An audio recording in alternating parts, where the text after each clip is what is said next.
প্রথমে মোচার ফুলটা এইভাবে ছাড়িয়ে নিলাম। মোচার ফুলটা ছাড়ানো কমপ্লিট হয়ে গেছে, এবার আমরা কেটে নেবো। এইভাবে জলের মধ্যে একটু লেবু রস দিয়ে দিলাম, একটু লবণ দিয়ে দিলাম, সামান্য পরিমাণ হলুদ দিয়ে দিলাম। মোচাটা জলে ভিজিয়ে নেব। 5 মিনিট পর মোচাটা জল থেকে ছেঁকে নেব। মোচাগুলো দিয়ে দিলাম সেদ্ধ করার জন্য। এরপর একটু জল দিয়ে দিলাম, 1 চামচ লবণ দিয়ে দিলাম। কড়া গরম হয়ে গেছে, একটু তেল দিয়ে দিলাম। আলুগুলো দিয়ে দিলাম, সামান্য লবণ দিয়ে নেবো। আলুগুলো লাল লাল করে ভাজা হয়ে গেছে, এবার তুলে নেবো।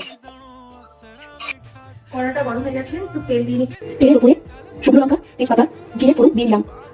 মশলা করেছিলাম আদা জিরে বাটাটা দিয়ে দিচ্ছি তেলের উপরে। 1 চামচ হলুদ দিচ্ছি, 1 চামচ লঙ্কার গুঁড়ো, কাশ্মীরি লঙ্কার গুঁড়ো আর টমেটো 1 চামচ লবণ দিয়ে দিলাম। মশলা কষা হয়ে গেছে, ভেজে রাখা আলুটা দিয়ে দিলাম।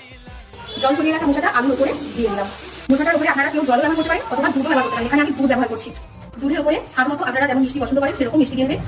মোচার তরকারি আমাদের রেডি হয়ে গেছে। এরপর 1 চামচ ঘি ছড়িয়ে দিয়ে নামিয়ে